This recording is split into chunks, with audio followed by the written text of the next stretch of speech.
안녕하세요 여러분. 알기반의 데이터 분석과 시각화 기초 9주차 2차 시를 시작하도록 하겠습니다. 이번 차시에는 상자 그림이라고 불리는 박스플롯을 그리는 방법을 살펴보고 난 후 박스플롯에서 제공되는 대상 데이터의 통계값을 이해하고 데이터 분석에 활용하는 방법을 살펴봅니다. 자, 그러면 수업을 시작하도록 하겠습니다. 자, 그러면 상자 그림 우리 먼저 살펴보도록 할게요. 여러분들이 보신 분들도 계시고 그렇지 않은 분들도 계실 텐데요. 자, 상자 그림이라고 하는 거는 이렇게 생긴 차트의 형태를 우리가 이야기를 합니다. 한국어로 이제 번역이 되어지면서 상자 그림이라고 하는 표현을 쓰고 있는데 개인적으로 저는 그렇게 좋아하진 않습니다. 그래서 박스플롯이 이렇게 조금 더 직관적으로 다가와지지 않을까라고 하는 생각이 들기도 하거든요.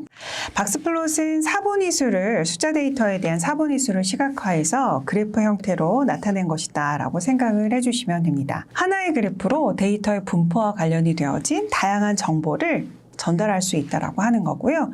보통은 단일한 변수 수치 데이터형을 파악하는 데 자주 사용을 합니다. 자, 여기에서 기본적으로 최소값 그리고 최대값을 나타낼 수 있도록 하는데 여기서 여기 최소값과 여기 3, 4분위수를 연결하는데 이렇게 점선을 사용했다. 근데 그것이 수염하고 비슷하다 그래서 박스플롯을 박스 위스커 플롯이라고 우리가 이야기하기도 합니다. 자, 박스플롯에서 사용이 되어지는 옵션들이 굉장히 많이 있어요. 그래서 간단하게 한 번씩만 생소한 것만 좀 짚어보고 넘어가면 박스맥스라고 하는 게 있어요. 이거는 앞쪽에서 살펴보았던 상자 플롯에서 여기 폭을 이제 조절을 할 때 사용을 하는 부분이다라고 하는 거고요. 풀맥스 같은 경우에는 최소값, 최대값의 선의 길이를 조절할 때 사용을 합니다. 그리고 여기 아웃 그 맥스라고 하는 것은 극단치의 폭을 나타낼 수 있도록 하는 건데요. 그렇게 많이 사용하는 옵션은 아니지만 이렇게 기억을 해주시면 되고 옵션 값들을 많이 살펴보셔서 아시겠지만 여기 EX라고 하는 표현이 크기와 관련이 있는 것이구나. 그다음에 여기 W는 너비하고 관련이 있는 것이구나 라고 하는 걸 이해하실 수 있을 거예요. 그래서 그러한 부분들을 익혀두시면 그 옵션 값들이 아주 새로운 것이 나와도 좀 이해하기가 편하다.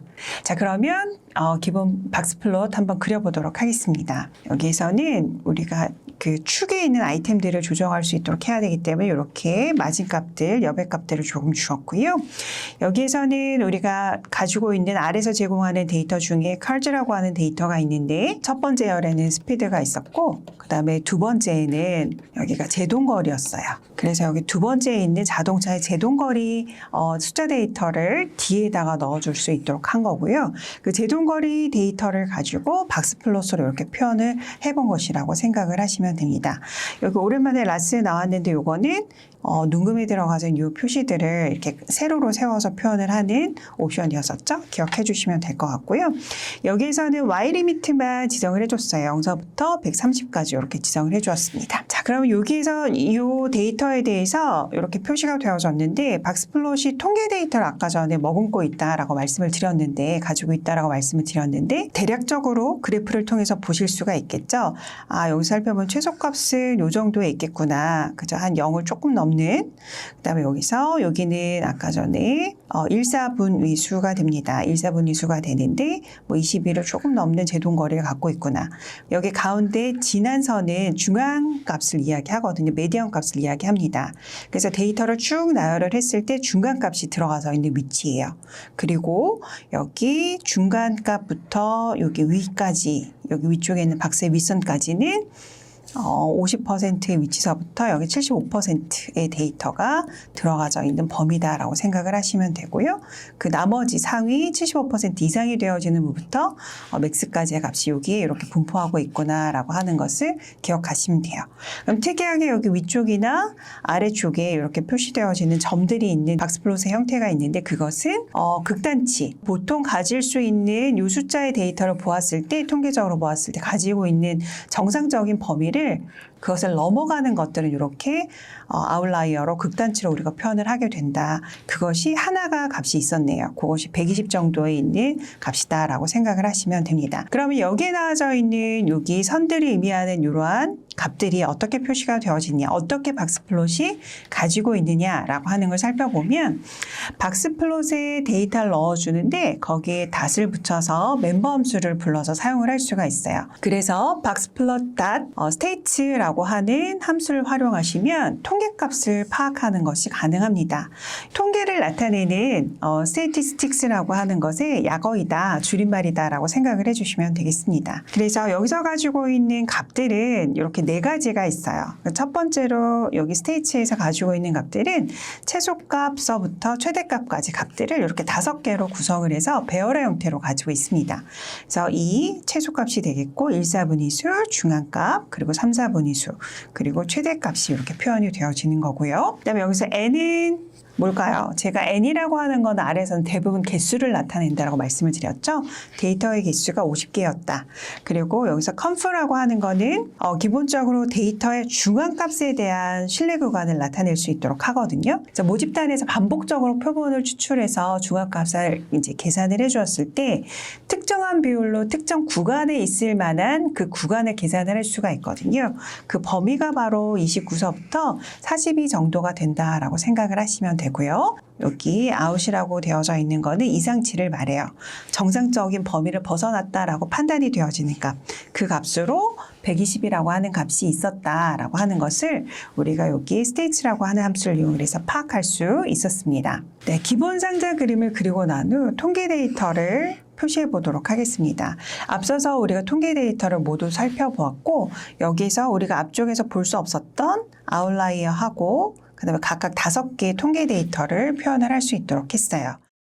그때 사용이 되어지는 함수가 바로 텍스트 함수가 되겠고요. 여기 두 번째 거기서 표시가 되어지는 값들을 넣어줄 수 있도록 했고 그리고 표시되어지는 문구들을 페이스트를 이용을 해서 이렇게 각각의 값들과 합쳐줄 수 있도록 했습니다. 그래서 표시가 되어지면 이렇게 표시가 되어집니다. 그렇게 해서 이렇게 5개의 값을, 통계값을 표시를 해줄 수 있도록 했고요. 그리고 마지막으로 아웃라이어의 값을 표시를 좀 해보고 싶었어요. 그래서 아웃라이어를 넣어주었고 거기에 아웃이라고 하는 값까지 결합을 해서 표시가 되어지도록 해서 이렇게 아웃라이어까지 표시가 되어지도록 했습니다. 그래서 여기서 이 글자들이 나타내지는 위치값을 여기 포지션이라고 하는 파라미터를 이용해서 표시를 해줄 수가 있고요. 3번의 위치가 바로 여기 위쪽에 있는 위치값이다 라고 여러분들께서 생각을 해주시면 되겠습니다. 그렇게 해서 기본 그래프에 우리가 글자를 더해서 표시해 주도록 할 때 텍스트라고 하는 함수를 사용할 수 있다라고 하는 점 기억해 주시기 바랍니다. 네, 이번에는 텍스트를 넣어주는 것과 더불어서 조금 더 다양한 옵션 값들을 적용을 해보도록 하겠습니다. 이번에는 스피드라고 하는 변수를 만들어서 사용을 해보도록 할 텐데요. 여기서 아까는 2번 제동거리를 사용을 했는데 여기서는 자동차의 속도를 나타내는 1열에 있는 데이터를 가져다가 스피드에 넣어줄 수 있도록 했습니다. 그래서 스피드라고 하는 데이터를 활용할 수 있도록 했고요. 그리고 제목 붙여주었고 여기 박스 웩스 같은 경우는 여기 박스의 폭을 이야기한다.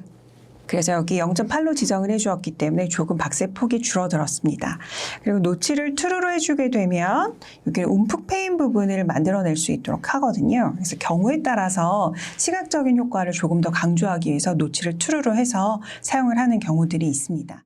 여기 아웃라인의 true라고 하는 거는 아웃라이너를 표현할 거냐 말 거냐를 표현할 수 있도록 하는 건데 여기서 true로 되어 있기 때문에 표시를 해주어야 되는데 여기선 표시가 되어지고 있지 않죠? 특별하게 이상치가 데이터에 없기 때문에 여기선 true로 해주었어도 표현이 되어지지 않는다라고 생각하시면 되고요. 여기는 컬러 값을 지정할 수 있도록 하는 겁니다. 안쪽에 있는 컬러가 바이올릿 컬러고요. 여기 테두리에 있는 것이 퍼플 3 컬러입니다. 그래서 각각 내부 컬러와 그 다음에 테두리 컬러를 지정하도록 할 때 컬과 보더라고 하는 파라미터를 사용한다 기억해 주시면 되겠고 네임즈는 여러분들 다 알고 계실 것 같아요. 여기 축의 이름 지정할 수 있도록 했죠. X축의 레이블 지정할 수 있도록 했고 여기서는 함수를 이용을 해서 우리가 모든 데이터의 맥스 값을 구해가지고 한다라고 하는 개념보다는 자동으로 그냥 어떤 데이터가 들어오든 그거에 5 정도를 더해서 나는 축을 조정하겠어 라고 하는 하는 의미라고 생각을 하시면 돼요. 이 수식을 기억하고 계셨다가 데이터의 사이즈, 스케일을, 규모를 생각하시고 적절하게 이 값만 조정을 해주시면 굉장히 쉽게 범위를 조정하실 수가 있겠습니다.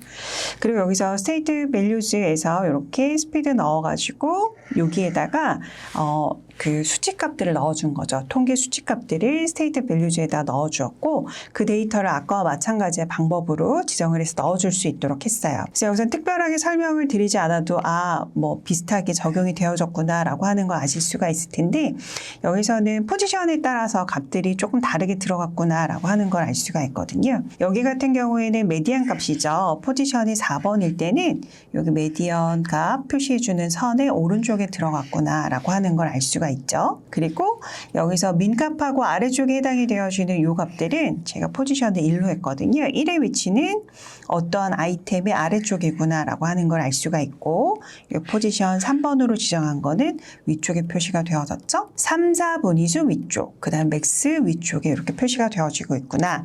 여기서는 제가 일부러 좀 위치값을 이 코드를 통해서 알려드리려고 좀 변경을 시켜서 표시를 해보았어요. 잘 위치값도 지정을 할 수가 있구나 라고 하는 부분을 잘 기억해 주시면 되겠습니다. 그다음에 우리가 박스플롯에서 다루는 어떤 그 통계학적인 그러한 의미들을 좀 알고 넘어갈 부분들이 있었어요.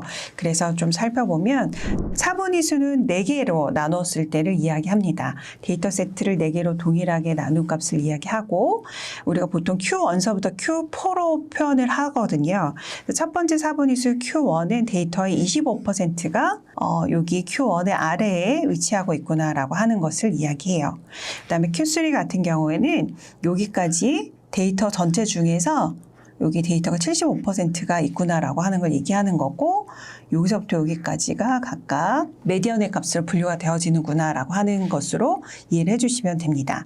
그 다음에 여기서 Q1과 Q3를 이용을 해서 우리가 IQR이라고 하는 값을 이제 따져주게 되는데 Q3 쉽게 말하면 Q1의 값을 이야기를 해요. 그래서 중앙에 있는 여기의 값에서 여기의 값을 빼주는 거죠.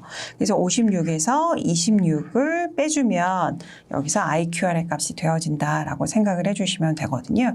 결국 이 값은 뭐냐? 전체 데이터의 중간 50%의 분포를 나타내는 값이다 라고 생각을 해주시면 됩니다. 이 값을 이제 IQR을 설명을 드리는 이유는 이상치 아웃라이어가 이 그래프를 보시면서 도대체 이 아웃라이어는 어떤 것을 기준으로 해서 이상치로 판단을 하는가라고 하는 것에 대한 궁금증을 가지고 계신 분들도 계셨을 거거든요.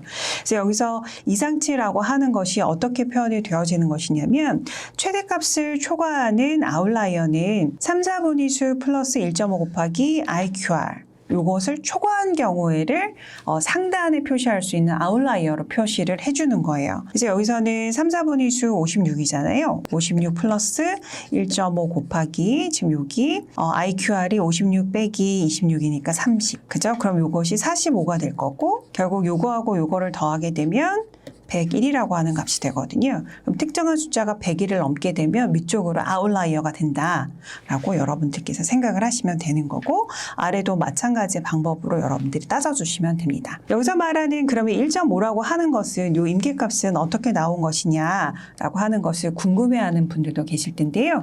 이거는 그동안에 따져보았을 때 가장 대표적인 임계값이라고 생각을 하시면 돼요. 그동안에 여러 가지 통계 방법들을 통해서 보았을 때 1.5를 기준으로 하면 거의 틀림이 없었다라고 어떤 관행적인 수치다라고 보시면 되고요.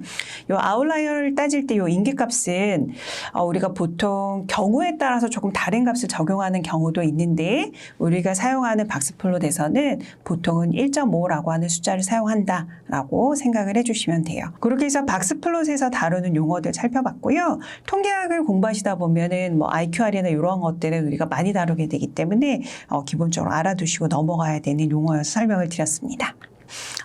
가로상자를 만들도록 하는 옵션에 대해서 살펴보도록 할 텐데 그대로 데이터는 여기 같이 썼어요. 같이 썼고 여기서 호리젠틀이라고 하는 거 이렇게 수평선이라고 하는 의미를 가지고 있다고 했죠.